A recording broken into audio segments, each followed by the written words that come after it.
so sad when I see that in the realm of podcasting. Like, I've seen a couple people burn out because, like, they invested in making this podcast and now it isn't, like, a real source of income outside maybe a couple Patreon subscribers. But yeah, that ad revenue isn't coming in and paying the bills. And they're like, what do you want me to make a podcast about? What would you all be interested in? I'm like, buddy, that's the wrong question. Like, this is not a job you go into to like make money or any money. I mean, I've been podcasting for like 3-4 years and I've gotten some free comics out of it and like less than $100 in ad revenue total, but like I don't expect anything more. Granted, I'm not putting 40 hours a week into my podcasts, but yeah, if you're not coming with a major following or like famous already, or if you're not like a well-credentialed producer that people will pay you to make their podcast for them, like this isn't a thing you go into to make a living, guys.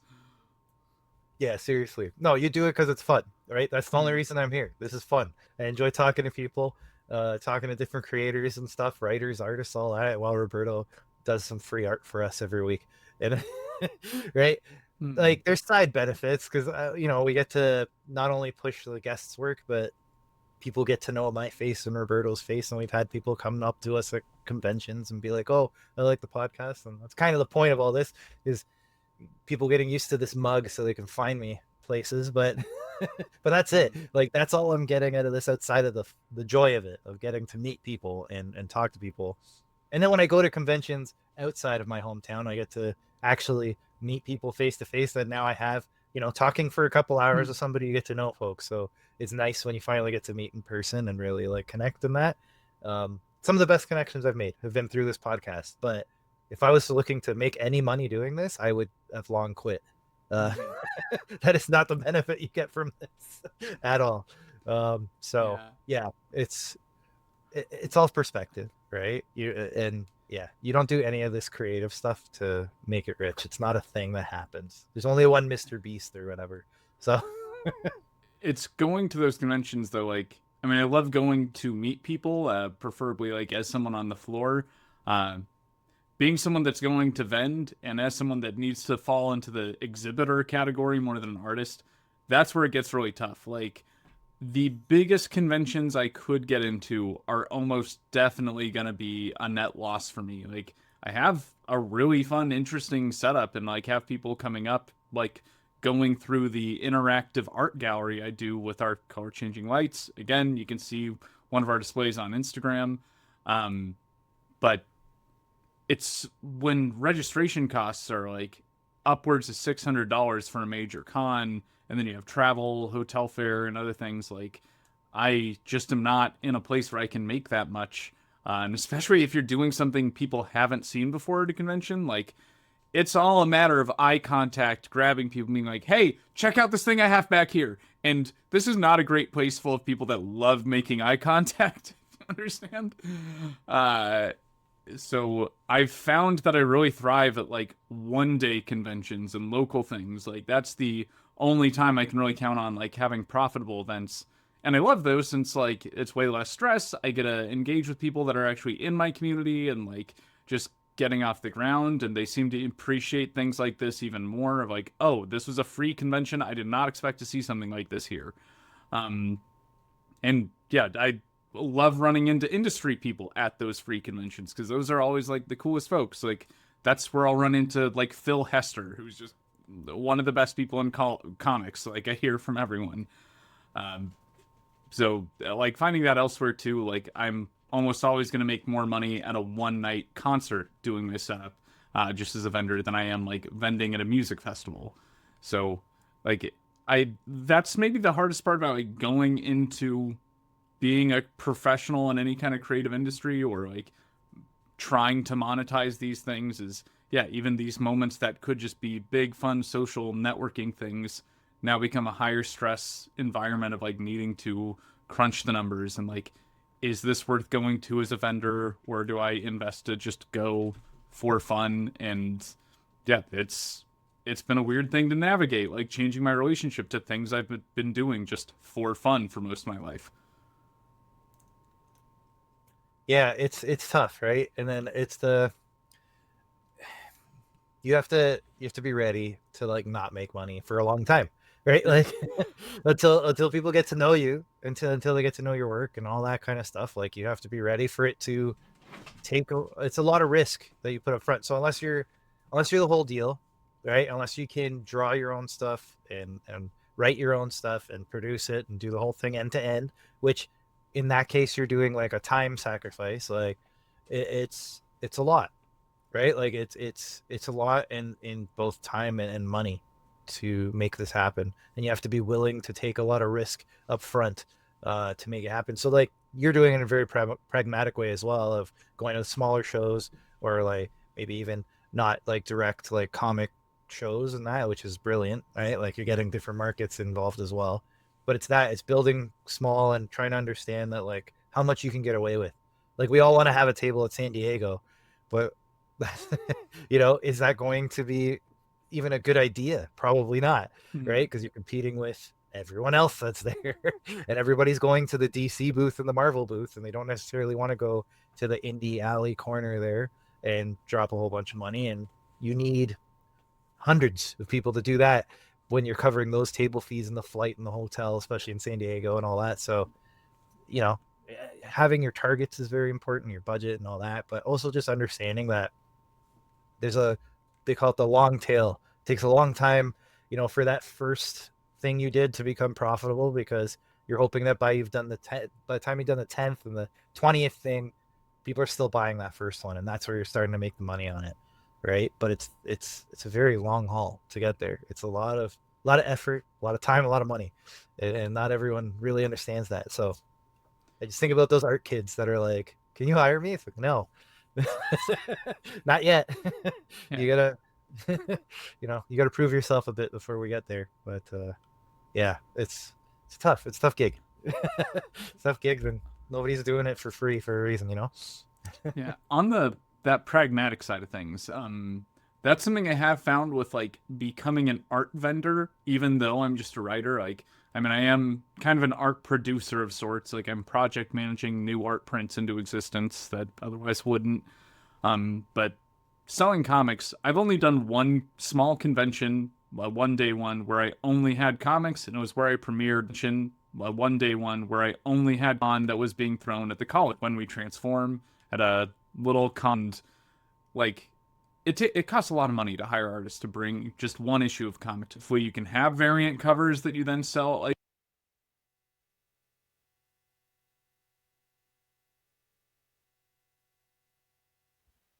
like 10 or 15 and like can make a little more, but even then that's not the average. It's very hard to make money if you just have your first comic.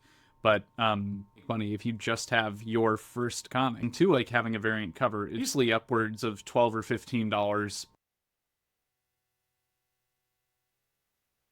per art print. And so now like I actually have a shot at making back my money. Like I just literally cannot talk to enough people to make my money back selling the one full size comic I've made so far.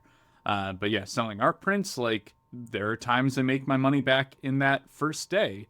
Like I mean, I see other artists like having great cons when sometimes I'm struggling and their art prints don't even change colors. They just have a really great wall of awesome art prints they've made over the years.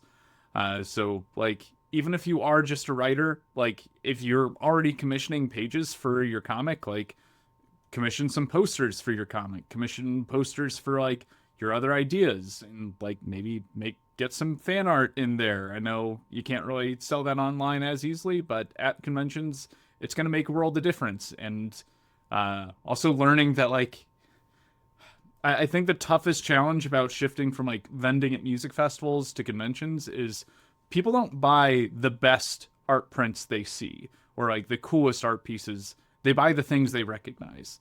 Like one of my prints is of Jinx from Arcane. And at one of these conventions, over half of my sales were this one art print of Jinx from Arcane. When I have dozens of incredible art prints from artists all over the world that I have on offer that change color, do cool stuff. But that Jinx print, that's what people want. So, like, I learned the hard way, like, okay, people aren't really buying cool psychedelic art prints here. they are a little more into the comic and manga ones that I'm like getting commissioned that I only have a small handful of made so far.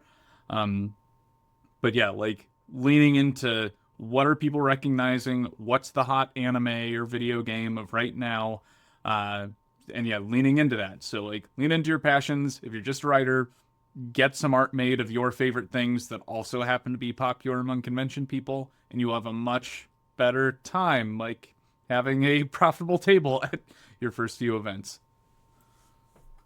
Yeah, yeah, it's so true. I've been next to those people a hell of a lot, right? Selling that Spider-Man print over and over and over and over, and I'm here with my original work, and nobody's interested, or at least not to the degree that they want that Spider-Man print so bad. But yeah, that's great advice for sure. I Um, feel bad for how it's shaped the way I engage with media. Now I see something like people are talking about, oh, my kids love this. I'm like, do I need a K-pop Demon Hunters art print? Hmm. it's so true. It's kind of what, again, I regret not following through with art for exactly that reason, because then at least I could be sketching that stuff and that'll catch people, and maybe they'll look at my original stuff, but at least I can draw them in with the other people's IP. But yeah, it just goes to show when people are like, oh, there's nothing original out there anymore, why do they keep making sequels? This is why. Because people buy the things they recognize. It's the safe bet. Like, if people just bought something new every time, we'd get new stuff all the time. But everybody wants to see what they've seen, maybe a little bit different than last time. But like, generally speaking, they just want the same thing over and over and over. So that's what you're gonna get. It's what you say you want, what you truly want, right? It's that dichotomy that's hard to break, and you don't see it anywhere as clearly as you do at a comic convention, like you said. Hmm. Spider-Man Like, will sell. I don't have anything in the works yet, but a year from now, I absolutely am gonna have a bluey art print that changes colors, or like the most psychedelic bluey art print you've ever seen. And like I thankfully know enough parents love it because Bluey is genuinely great. I don't even have kids, and I can acknowledge like, dang, Bluey's a good show.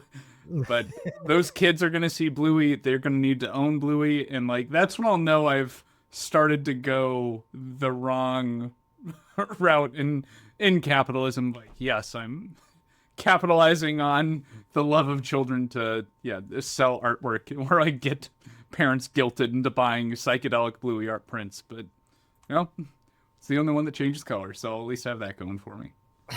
I will say. So you spawn something. So uh Roberto he's on mute now, so I'll say it for him. But we've had a whole discussion about Bluey in the past and how excellent Bluey is. So on episode 34, I had to look it up. We actually they did some quick Bluey sketches, Roberto and our guest James, just because of the popularity of that. So you're definitely onto something. Bluey's very, very popular. I still haven't partaken myself. I still don't know anything about Bluey except the visual. But I could be convinced. It sounds like a Wildly, good show.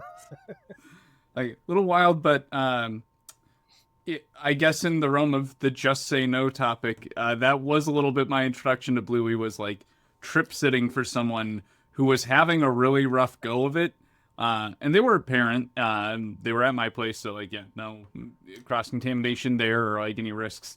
But like, we just put on Bluey, and she started to calm down big time, or like really chilled out once Bluey was playing. So that might save someone out once Bluey was playing. So that might psychedelic substance or otherwise.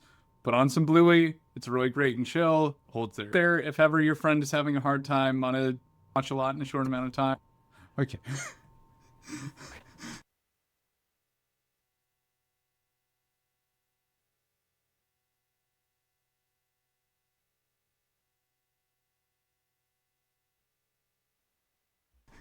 It's a pretty good explanation of a use of Bluey. I'm pretty sure that was probably the same scenario on that episode I was talking about with the guest we had. So seems to be a popular way of going about it. Uh, yeah, there's something about it's like it reaches. I don't know. Again, I haven't seen Bluey, but I just imagine it reaches like some kind of core nature in people that it seems to be. I don't know. It's popular like nothing else I've seen. Like I don't get it. I grew up with like Sesame Street and Barney, So Bluey's like a totally different world to me. Hmm. But and again, no kids here, so no reason to be watching it other than maybe, if I'm tripping, but keep that in mind. But Yeah. yeah, And but it's interesting. It's interesting. But yes, definitely having the prince at a show, I think, would be genius. That and Pokemon. Pokemon still, I don't know. That's from when I was young, and yet it's still a thing. yeah, Blows my and mind. actually, you know what? I might as well treat this as like a little commercial for the folks that like made this possible. Do we mind if we share my screen for a moment so I can show you like some of the Pokemon stuff that I actually do have available? Yeah, go for it. Let's see. Sharing screen. So this is Colorimetry Lights. They're the folks that make the art prints that like got me into this. They had the booth at Electric Forest, and yeah, like here we've got a great lineup of Pokemon art prints. This was like one of the first ones I bought, but Oh. and I love how hidden references like we got a Ghastly coming out of Jigglypuff's joint. Uh, Pizza Cat is by far our best seller and like one of the easiest ones that like Oh yeah. displays the effect. Just to give some shout outs, yeah, Brock's art did those. The trippy Pokemon ones, I'm particularly partial to the artist C1 or Sion. He actually did the variant cover for One Way Transform that has the light reactive effects and Right. recolored those pages. But yeah, like I don't have an online store yet for my prints just because like I don't want to come home and deal with shipping every night. I'm not there yet, guys. But this is something y'all want to check out. Go to colorimetrylights.com. They've got great stuff. If y'all want to see what it is I'm talking about, this is their color changing prints. Like this is all still artwork.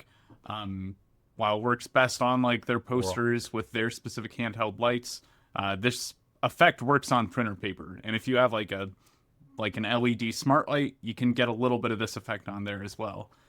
So yeah, this is kind of that interactive experience I'm talking about, and something I really hope that we can like make a thing in comics, or like this is what I hope I've made like a whole type of comics in and of itself by the end of my career as a creative. That's really cool. Yeah, like I was saying, it's something really different. Like I know, on Kickstarter at least, it was like at least a couple of years ago. Glow in the dark was the trend. Everybody's doing glow in the Mm. dark color covers and that, but it was like spot treated. So it was like certain, like the title would be glow in the dark or something like that. This is like a whole other level. This is this is wild. It's really cool though. Yeah.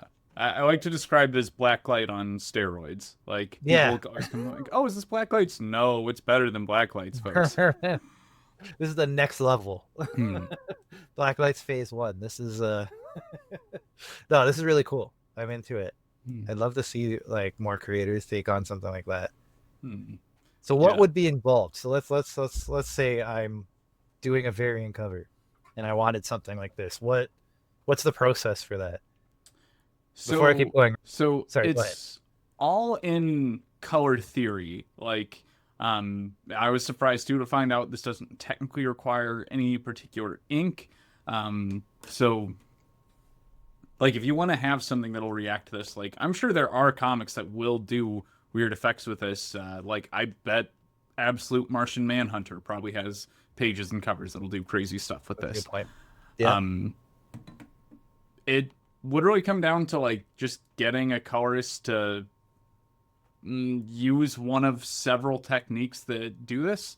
Um, I've been putting together a document that I share with artists on this. One really common way to do this that I think has some of the best results is the Samoilov effect. That's where you have like a drawing that'll be in red, another in cyan, another in magenta. And this was like actually made for stage lighting. So as lights of a certain color with a certain like light frequency are hitting a piece of artwork, certain things are brought out. So like when you hit it with the red light, these effects come out. When it's a blue light, these effects come out. So in stage lighting, that meant like you could have one piece of background artwork that would then work for like several different sets. And so that's sort of what this is working with. Like, okay, now instead of a spotlight, how about a handheld light? And bringing it out that way or using a smart light. If people are wanting to do a little research on their own, the artist that I found that has the best like blog posts describing it and like a lot of good YouTube shorts showing their process, Helena Apostolou. Uh, she's someone I reference a lot in my guide document because she, again, has put out some of the best resources about this, but there's still not a lot there. A lot of it is probably going to be like, hey, check out the art prints from colorimetry lights, see these color patterns they're using. Feel free to reach out to me, Tomi, Tomi, Tomi Trembath at gmail.com. Happy to share my resource guide. Nice. And yeah, just like playing around a bit with it. Like right now, I'm working with an artist on Instagram, Cheesy Cryptid, who is an incredible Transformers artist. We're working on an RC print, and like it's just been kind of an iterative process. We're taking one of her existing prints and recoloring it, tweaking it, and like then I'm sending them videos of how it looks under my lights. We're showing like, okay, we need more gradients here if we want this existing print to work better. And because again, it works on printer paper, like it's very easy to iterate and kind of play around with until it gets just right. So really, like, if you have a good cover that you think would like lend itself well to this, uh, it's just a matter of recoloring it. Like, I mean, yeah, you can do a lot of great stuff if you set out with the purpose of making something trippy and color changing. But I think a lot of comic covers could do this. Like, I don't know. I'd say a pipe dream of mine is like to work with the folks at Black Market Narrative that do like Radiant Black, Rogue Sun, Inferno Go Red, and Dead Lucky. Like they've done Blacklight books, and they're just gonna be like, hey, let's just do a recolor. We'll Yeah. we'll do something crazy with this. We'll like make it color changing now, and like we have all the assets here. It just needs another pass at the coloring, and we can do this. And like hoping I can be that person in the comics industry, like that DC universe, the new history of the DC universe. That's a bit of an inspiration for the next thing I want to make for a Kickstarter. Like instead of doing another issue of When We Transform, I think we're gonna do like an art book that's also a bit of like the world of When We Transform, but in the Nice. process we producing multiple art prints that I can then sell at conventions, but also tell a bit more of this story without committing to like a full issue just telling one set of character stories. Mm-hmm. Do like a full like narrative, like encapsulation of everything without, yeah, just being like plot Yeah. ABC right through. Yeah, that makes sense. I like it. Uh, Roberto, your screen didn't pop up. There we go. Oh, it's the other hello, screen. us. Yeah, wrong Hello. screen.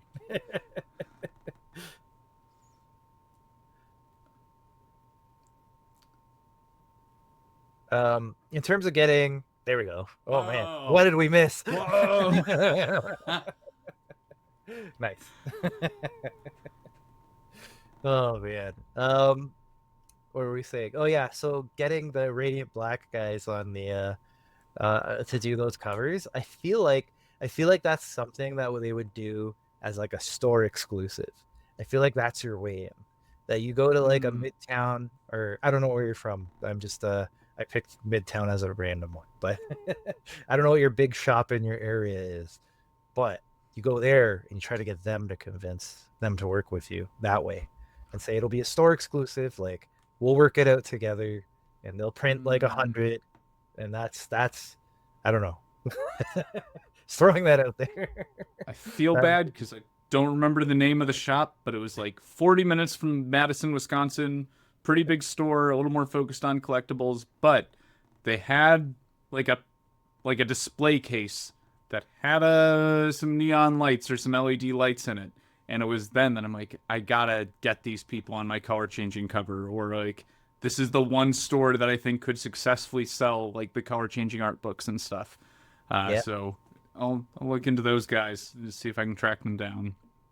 yeah, right. Not a bad idea, because then at least, and then it's. I feel like that's how you really sell it. Like there's the Kickstarter and indie side, but if you want to get in the publisher side, it's that you got to give them like a low risk entry to say we're doing a very small run for this store only, and then kind of go from there, right? And then the collectors love it because that's like super high value at that point if there's only 100 or whatever, right? So who knows? I'm just spitballing, but that'd be interesting to see. And circling Definitely of let us know if it happens. I'm curious. circling back to that like world of art book, like one of the big frustrations of like spending so much time with a friend like fleshing out this world, mostly in the realm of like Google documents and Discord conversations. um like we have this whole world history setup that mirrors the entire tokusatsu genre, or like a world where everything from like the Godzilla movies and Ultraman and Kamen Rider shows, like, you know, with legally distinct representations of those, like are all parts of world history. But there's not much you can do with like 70 years of world history when you can only tell one comic at a time, self-funding it. If you're lucky, you're doing one, maybe two issues a year. And like for people to carry, you got to really drill in and focus on characters and make them buy into those. So it's like, will I ever get to tell these stories about this world history that we're really excited about? We're had a lot of fun building, and doing a world of art book gives us a chance to at least shine spotlight on that. Let us get different artists to do their takes on this, and just kind of get that interest built up, see what people want to see, or like what resonates with them, or like what art prints that we make for the sake of this book sell best, and take things from there. Yeah, it's smart. It's smart. It's not dissimilar from a strategy. We had a guest, uh, Braxton Cosby. I can't remember what episode. The way they approach it is to they do a novelization to really tell all the story they can't fit in the comic, and then they have their like comic arc, right? And then they do another novel, and then they do a comic arc, and then constantly bouncing back and forth. Because like you said, like doing one issue at a time through Kickstarter and all that, like it'll take a lifetime to tell the whole story. So Mm. it's I like your approach too though, because it's kind of marrying the two, right? That you're getting more story out, but you're not leaving the comic folks behind entirely, right? Mm. Like there's always crossover, like readers are readers, but comic readers aren't always novel readers, and vice versa. So the way you're doing it is, I feel like, is a little closer in terms of market, right? Like you will still get both, or at least the comics people, to stick around and continue reading, right? So it's an interesting approach, but definitely the challenge of Mm. like indie comics. It's just the pace is difficult. More game. It's not even hard. Mm. So it's a yeah, it's the biggest challenge, right? Like I was lucky with my latest series that the artists, both artists, the artist and the colorist, were very fast, very fast, like surreally fast. That I was able to get it out within 6 months. I got 4 issues out. But that's not the norm, right? Like the other series I'm working on is going to be a couple years at least, right? Mm. 5 issues. It's going to take a couple years to get out. Same with the other one. It looks like that I haven't announced, but same idea, right? Like it's just, it takes a while. It takes a while because everybody's either they're doing it as a second job, or if you have an artist that is working for, like proper published comics, your indie comic is second, Mm. right? They have a deadline to meet for Image or Mad Cave or whomever, or DC or Marvel or whoever they're working for, and their deadlines are much more important because they're getting paid proper artist rates from them, and they're and you're probably paying an indie rate, and that's not the same. So you fall on the priority list. Um, so it's just how it works, right? Like it's either somebody's doing their day job or somebody's doing their day job of art, and you're still the second thing. So Um, you just have to accept it takes a long time, right? Unless you on get the very, very lucky. on the art print we have going here, if there's one pushback I might make, it'd be on the eyes in both sides of the panel. Like I've noticed that noticing everyone seems a little like it seems like a false sense of joy on the right side with the people partying, or like very deranged. And maybe that's what we want to go for. I mean, I'll go forward with that if so. But like everyone looks so blissful on the left, and this is the opposite of what I was going for. I wanted the stable life to be the miserable one, and the right one to be the like blissful joy. So, like, I mean, it depends on like the messaging. It does lean into the just say no a little bit better, I guess. But like, as someone who is more drawn to the lifestyle on the right, I'm like, what's this guy got the happy eyes for on the left in his marriage? No, no, he's Is it forced the marriage. He's it's forced is it the happiness. Different. eyes or the smirk? Is it the smirk that we need to correct? I wonder if that's selling the eyes. If he's got a straight face, does that change It's. the perception of the eyes there? I think it's like overall he seems to have like a very blissful glow about him. Like it's not just the eyes and the smirk, but like his posture is showing he's very comfortable with this wife. Like the kind of dysphoria body I have in mind is like very like trying to stand up straight. Like you're not just happy with who you are. You are always trying to be something, or you are always trying to be what society expects of you. So yeah, it's a little less like, okay, yeah, I'm happy with my boring life, and more of like, this life is being placed on me, and I'm following the path that was set forward for me, and this is what like, I am trying to be this thing, not I am happy in the state that I am. So it's the salesman at the beginning with the fake smile. Hey? Yeah, and like conversely on the right, the eyes are good for like drug-addled eyes, especially like with the enlarged pupils and stuff. And like the tear is also a good touch that doesn't have to be like a sign of sadness, because like Mhm. I've been in those like I'm crying, I'm so happy moments in like these peak experiences. I think maybe it's like the strain on the face and just like the size of how big the eyes are open. If they were just a little more squinted, or just like uh you know, ooh, I love that coloring right now. I know that's just temporary, but yeah, I like to think everyone here's probably been like had one of those like incredibly happy concert moments, or like just feeling so blissfully in the music without necessarily needing to be on any kind of substance to enjoy it. Like Yeah. I've heard about this level of like I think it's like pragmatic atheism or agnosticism, that's like people leaning into the fact that uh, human cultures have always had like group singing, group music, group dance, some kind of like uh, artistic festival with music and art and all kinds of dancing and enjoyable things.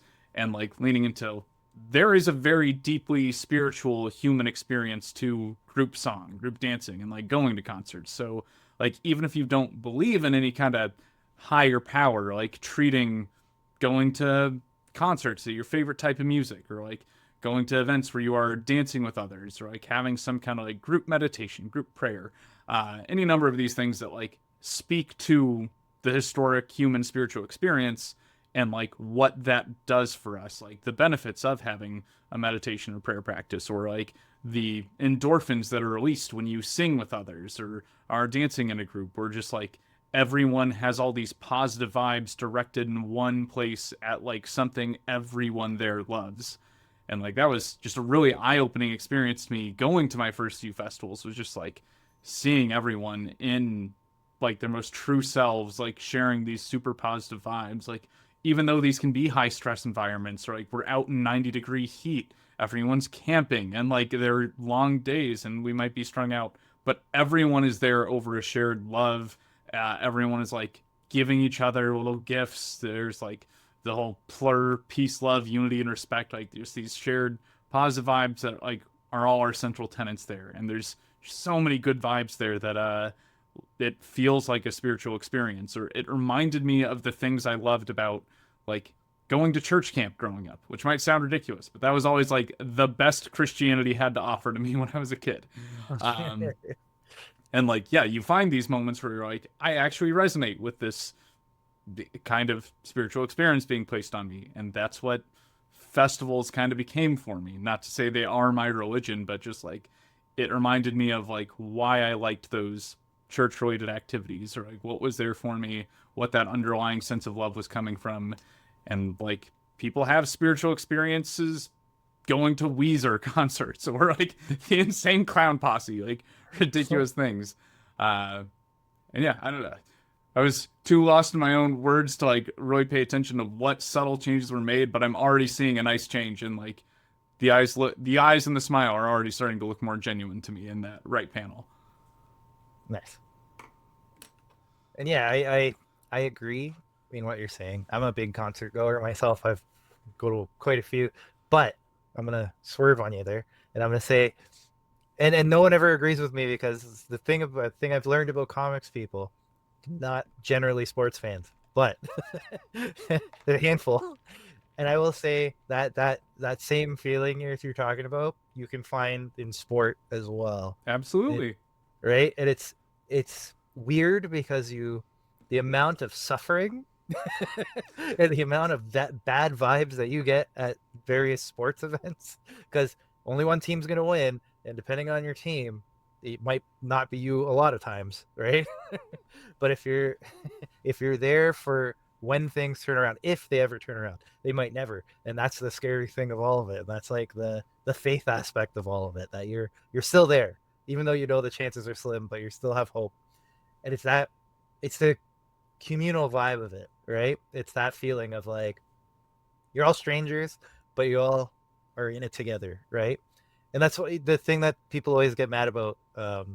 Again, comics people in particular, I always have this argument with, where you'll hear sports people say, we didn't win that game, we didn't play well," and it's like, well, you were in the stands, you weren't playing. It's like, but it's not that. It's a communal experience, right? Like you're all, even though you're not on the field, even though you're not on the ice or whatever sport you're watching, right? Like you're still giving part of yourself to this, to in hope of the euphoria will win, right? And it's all trivial and it's all silly if people bring up all or Cheek to whatever. cheek. Yeah. Right. But it's all goofy stuff. But that feeling of like when you have a big win, when you have something that you've been pining for and you finally get it, it's like nothing else. It's a weird thing. It's Yeah. weird because it's silly and it's trivial, but it's a feeling that like, yeah, it's, and again, it's because it's communal. If you're sitting alone in your basement and you win a video game, that feels great and it passes. It's very, it comes and goes. But if it's Mm. an event that happened with you and uh, hundreds, thousands of strangers, it's something that sticks with you. So it's a very, I don't know, there's something to it, right? Yeah. And it, yeah, doesn't have to be People religious. people need to feel like they have a tribe of some sort. Yeah, And like, yeah, that sense of community. And I mean, it's like the conventions we've been talking about. Some people like to talk about the way conventions used to be, but I think it's really just what conventions are like when you're young and going through your first few and like finding your community through conventions. Like people have that. It's almost like a church like experience to them, or like they're finally communing with people that are the same weird kind of meme lords yes, and doing weird, super cringy things, but feeling like they can, like they're surrounded by their people and finding their fandoms. And uh, yeah, like you see people that, like, I mean, honestly, interacting with others probably isn't their strong suit 360 days of the year, but like they see someone dressed as a character they love and like they are screaming excited, going up and starting up a conversation with a stranger and maybe even hugging them by the end of it. And yeah, like I think that is kind of the same as like that, like finding your tribe in sports sort of mentality. Just thankfully, no one necessarily has to lose in a convention environment. depending who you ask. Yeah. Yeah. Yeah. Depending who you ask and where your table happens to be at said convention.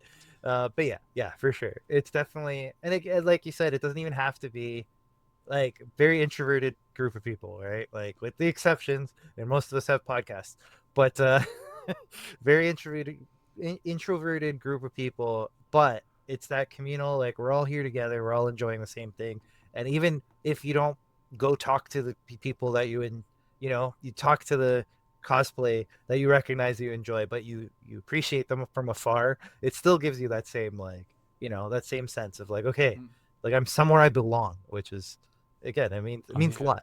It's weird, but it's again And I mean, all weird, trivial stuff, and yet it means so much. that feeling when you find something that like you thought you were the only one who knew about this, like that's probably my favorite convention experience that I get to have on a regular basis. especially when I'm talking about things as niche as like my tokusatsu stuff, or like finding the one other person that knows what Hokkaido or Grand Caesar is, or like these weird things that like feel like they should be big cultural artifacts, but like just never got brought over to America. So if you're one of the few people in America that knows about these things, like you don't meet people in person that have ever heard about them. So it feels super special when you actually do. It's so true. And you kind of mentioned something earlier too about the like dual life of like, you go to work, you're doing the Clark Kent thing, you're just kind of putting in the hours and showing up, and then you go to a convention, you get to be a little more yourself, right? And it's Mm.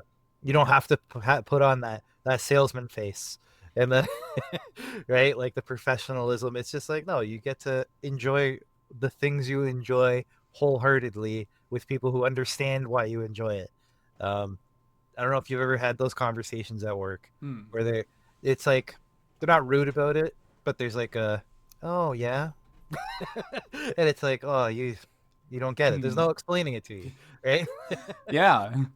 Yeah, it's just like yeah, and it's going somewhere and you don't have to. You don't have to like couch it or be like, like, oh yeah, like some comics are silly. No, I Mm. don't read Archie, you know, like that Mm. conversation over and over. It's nice Yeah. to just go somewhere where people get it, right? Yeah. Like what I love about my particular brand of vending, since I'm selling comics and art, but I'm selling comics at music festivals. I'm selling psychedelic art at conventions, and like I went to my first Pride as a vendor this year, and Nice. like the persona I bring to all three of those events is very different. Like at conventions, I have to bring a very specific energy because people have never seen things. I have to bring a very so like I get to see how excited they are because they've never seen before, and that's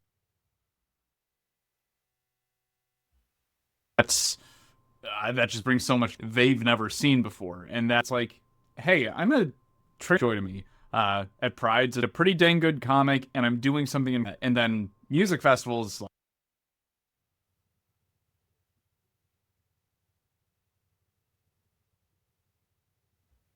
like that's just my favorite environment I can be in any situation. Since this is like a second job, I would never get high at work. But at music festivals, that's the one place where I think I could get high while doing this, and I think I might do even better. But I'm not gonna risk it because I'm on the clock. Yeah, it's almost expected. It's not it's not frowned upon nearly as much. Yeah. Like I need to meet my customers where they're at, and where they're at is high. Yeah, it makes a lot of sense. Yeah.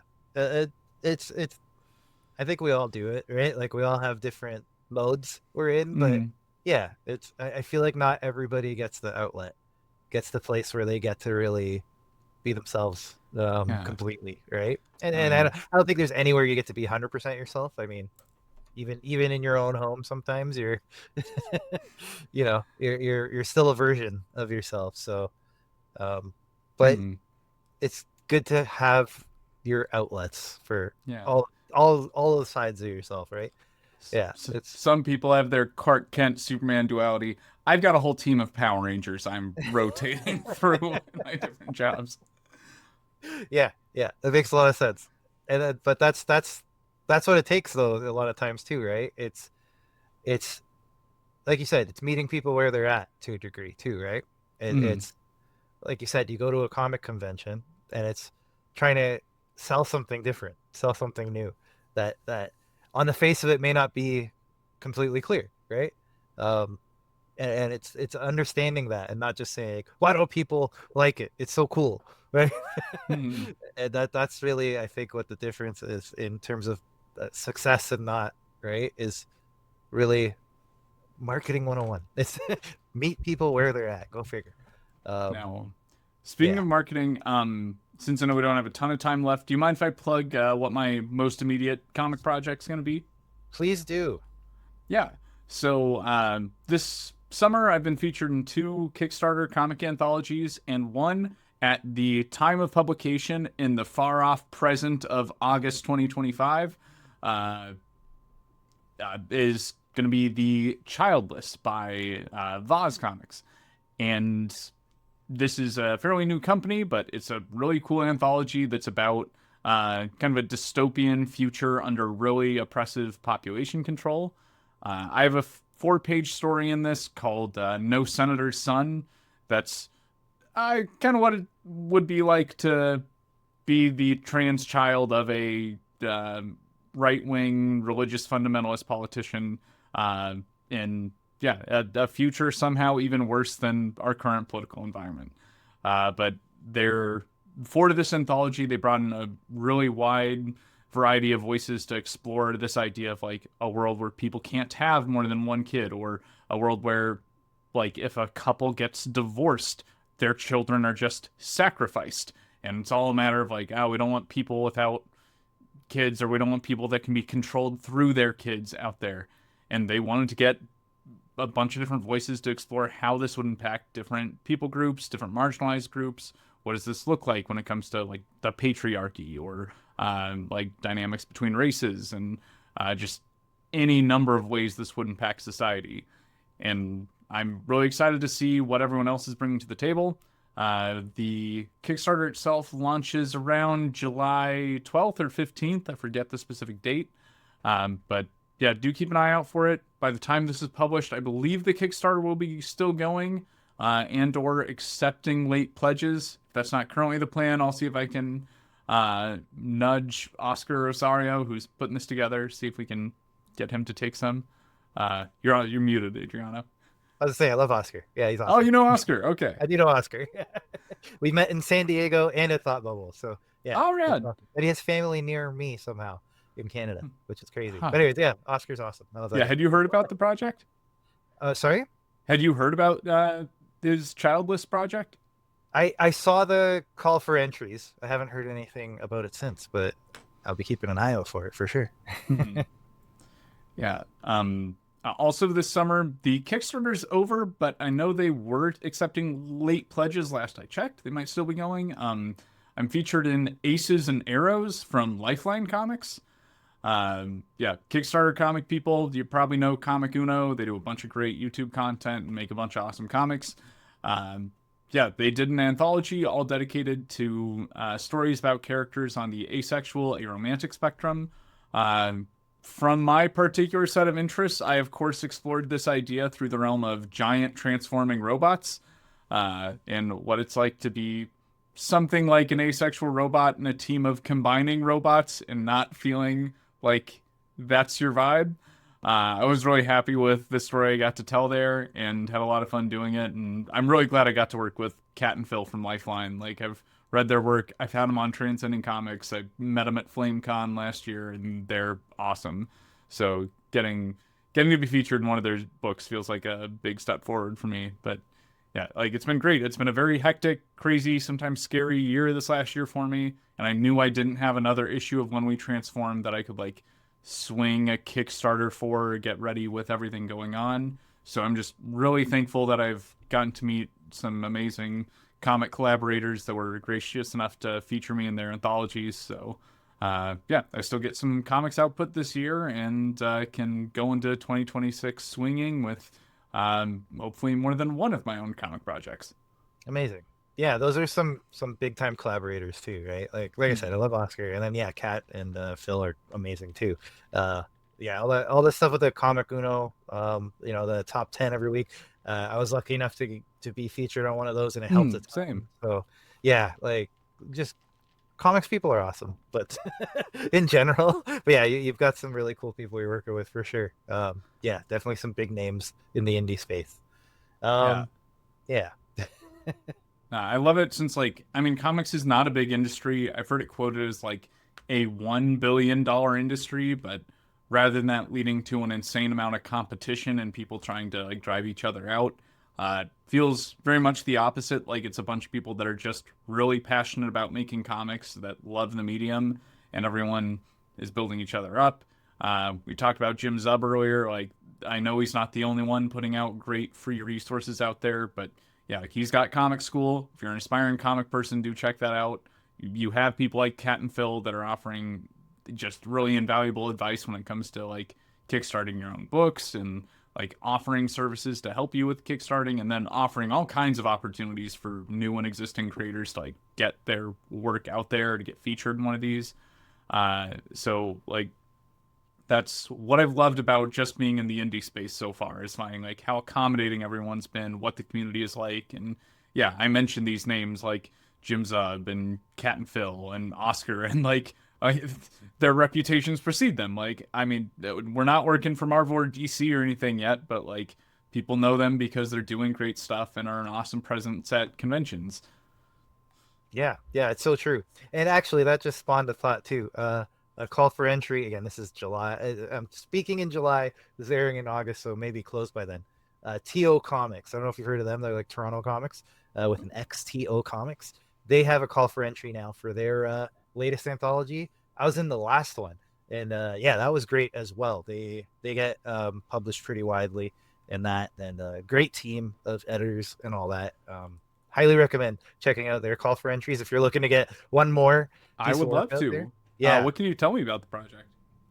This project, it is escaping me. I can't remember what the latest call was. It just came out, like, again, this is July, so it just came out like a day or two ago. But I know that something just popped up. TOCOMIX is who you're looking for. And I'm just speaking about them based on reputation, because I worked with them last year, and it was a wonderful time. I had a I had a great story put out. Again, based out of Toronto, TO Comics, right? Hmm.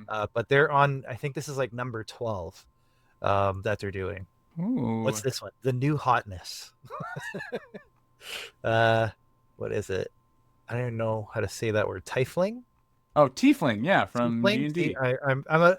This one's clearly out of my depth. D&D, all that. I got a buddy who knows all that stuff. I would need help with this one. Yeah, no, I can definitely come up with something, especially, yeah, something that's D&D inspired, and trans people love tieflings, so I got this.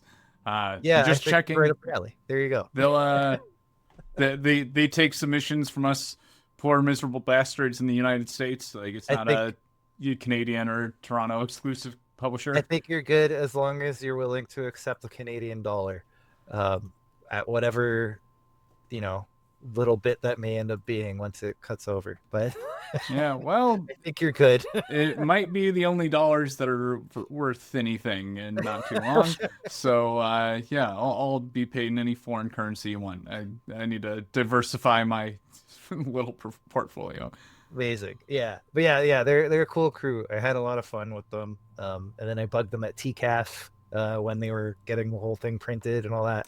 But yeah, like really fun group. And then they get the Discord and all that together, so you get to meet all the other people in the anthology. It's helped me build a few connections as well, just with people. Again, like my artist was from Italy, right? So she, right, not Canadian. So I know at least one person Hmm. was based out of Toronto. So I think you're good. But yeah, yeah, it was a good experience. So that one just like anthology, I just did one. So yeah, yeah, check that one out. I think, Hmm. now that I've read what the prompt is, I think you're a shoo-in for that. 8 pages? That's not too. That's. I feel like that's less challenging than a one pager. But Oh yeah, not weirdly, I've not written something in one go that's more than 8 pages long. Like with interesting. When We Transform, that started as a 6 page comic that I then had two queer follow-ups to that work as just one continuous story. But like I wrote that 6 to 8 pages at a time, whereas like 6 to 8 page self-contained things. So like publishers don't take that as a reason not to hire me for a monthly book, but I don't know if I'm quite there yet. But yeah, so writing something in 8 pages or less, that's honestly great. Um, That's yeah, in your wheelhouse. mm, nah, That's awesome. I have some things kind of made, not fully finished in their scripting, but at least fully plotted and dialogue finished that are more full length comics. And maybe someday I'll even be able to swing a graphic novel, but I will probably need some publisher funding to swing that, or somehow learn how to draw in my 30s. I hear you there. Yeah, there's all kind of grants and stuff available for that here. But even then, you need like if you're doing 120 pages, you need you need to be able to draw yourself. Mhm. Right? Like that becomes a very expensive endeavor real quick. So yeah, it's I'm always threatening to learn, but I just can't seem to maintain that focus to do it. I do it poorly and then I get frustrated and I stop. Mhm. It's just not how you learn anything. Um, don't do as I say, not as I do. You know.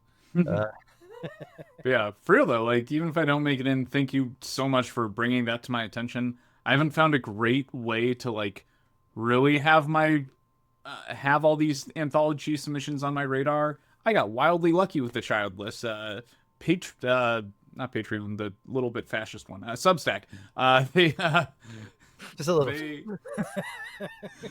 uh yeah, like they just sent me a notification that Oscar had posted this. I don't know if I was even following Oscar before that, but like the algorithm provides once in a while. So it came Yeah. across my radar and I got to submit, but I really need somehow to have better feelers out there on anthology opportunities. And like one of my next big projects I'm embarking on came from the research I did for yet another Lifeline comic submission that, uh, yeah, looks like I won't make it into for their upcoming Witch anthology, but like I discovered some big stuff in the process, and I'm very excited about what that spun into. So any kind of assignment of just like, hey, come to this, make a submission, like it'll grow into something even if I don't make it into the book. So yeah, any opportunity like this is super appreciated.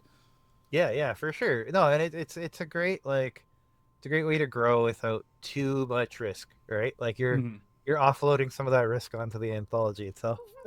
It's a my story's out there. I know it's gonna exist. Go make it happen. Yeah, Right? like this Lifeline Comics Witches book, I didn't know until the day I was making the submission that it was supposed to be a horror story. So Oh I no. didn't take it hard that I didn't make it. I'm like, well, I didn't. I missed the first instruction. That's on me. But Yeah. yeah, I some really cool stuff's come out of it in the process. Amazing. Amazing. Well, yeah, as someone, so I've run an anthology myself, not a comic one. I have like a short story one. Actually, call for entry is open now if you have a short story under 5,000 words. It's a Big Smoke Pulp. Roberto did the cover for it, actually. I don't have it handy. I wish I did. But yeah, so it's a bunch of short stories and just like not genre specific as long as it's pulpy, right? Like really plot driven, noir ending type. That's the type Hmm. of fun I'm looking for. Can be sci-fi, romance, western, whatever. Um, and Okay. yet, and yet, people don't read the instructions. So I get 10,000 word stories. I get weird literary poems and stuff, and and they might be great, but it's not what I'm looking for this book, right? Like I'm looking for uh like throwaway stories, not throwaway, but you know what I mean, like Yeah, like one and something done's you and stuff. read on the beach kind of stuff, like that's that's the type of stories I was looking for. And people were giving me like very poetic, like doesn't really have a plot, just has an emotion. It's like that's it's pulp. Give me pulp. I want to Yeah, know who dies in the end, I so haven't yeah. written prose in a little while, but I just met someone that's very good at writing like fantasy western or like kind of dark tower inspired stories. So I'm gonna bring that to her attention. Yeah, Uh, please do. yeah, send me the submission call and I'll bring it to her and tell her she's got to send something. Yeah, yeah, absolutely. Yeah. Bigsmokepulp.com. But I'll send that to you. But just for the people listening, bigsmokepulp.com. If it's not still open, I this is the second one. So I'm two for two of doing one every year. So Oh, maybe I'll have awesome. one for next year. If it's already closed, I doubt it though. I usually keep it open for quite a while because I like to get a nice variety of stories. I seem to get things in waves. I don't know how the call for entry hits people, like you said with Oscars, where it just like found you. It seems to be what happens with this anthology, where I'm getting like 10 sci-fi stories and then nothing, and then 10 like thriller stories and then nothing. And they come in like batches, Hmm. right? But I like to have some variety in the book, so I like to see what else comes in and yeah. So I'm not always quick to respond, but anyways, but yeah, it's been a great experience because you get to see all of these different takes on things and things I would never even like imagine in a lot of cases. And Yeah, it's been a great experience. But anyways, yeah, anyone interested, bigsmokepulp.com. It's all there. It's easy. Yeah, anthologies though, they're a good way to get your feet wet without having to do the whole thing. Because like we said, very expensive, very time consuming, very risk heavy. So so if you can offload that, like by all means do it. Um, yeah, highly recommend it. It's a great way to get in. Um, Hate to ask, but I do have something coming up in a minute here, so I do have to kind of start winding down. Absolutely. Um, yeah. I was gonna ask how you're doing for time. So what we can do, Roberto, if you want to sign this off, and then we will sign off. Um, while he signs our names, I'll give you the floor again. Um, anything else you got to pitch? Anything else you want to talk about? Now's the time. Yeah, so I've talked about my big projects, but I am just getting things going again with Transcending Comics and Giant Size Violence. I was on hiatus after a home flood for a while, but both are finally getting new episodes. I'm also going to be the producer on a podcast called the Repatterning Podcast. It's going to be done by Arden Lee of the Repatterning Project, and I haven't been told I can't say this, and if this isn't coming out till August, I think I'm fine. But our first guest is going to be Arden Lee's teacher, who happens to be Grant Morrison. Whoa, So that's yeah, a huge get. yeah, yeah. So that's gonna be big. So be on the lookout for those. Back the Childless, which is likely still running its Kickstarter at the time of this publication. Um, See anything else? Do be on the lookout for future When We Transform projects. And if you're in the Midwest, I am going to be vending at Symmetry Festival. So if you want to check out some art, that'll be, I think, like in October. So even by the time this is published, y'all got some travel plans. And I do want to hype up. It was my first real vending gig with color changing artwork. It's just a second year festival. It's really great vibes, small, locally owned, locally run. It's not all like kind of ruined with corporate stuff like some of the bigger festivals are. So if you're a festival goer, check out Symmetry Festival and give it a shot. You won't be disappointed, and the vibes are impeccable. Hey, hey, Roberto. I'm Roberto Villacaba. You can find me on robertovillacaba.illustration.com. And uh, I don't know what I'm doing in August, but I guess it's gonna be a Kickstarter, Nathaniel Fox #2. If not, there will be something, but just check robertovillacaba.illustration.com, please, and thank you. Right on. And then for myself, I know what I'm doing in August. So the sequel to Naked Kaiju Woman is either in pre-launch or is live right now. Highly recommend checking that one out. The first one did really well. Here's hoping the second one does even better. And with that, I want to thank you all for listening. Tommy, I want to thank you for the excellent conversation and the excellent piece of art that we've made together. And Roberto, as always, thanks for doing all that too. So with that, I want to thank everyone. It's been a wonderful time. We'll do this again very soon. Have a good one. Thanks.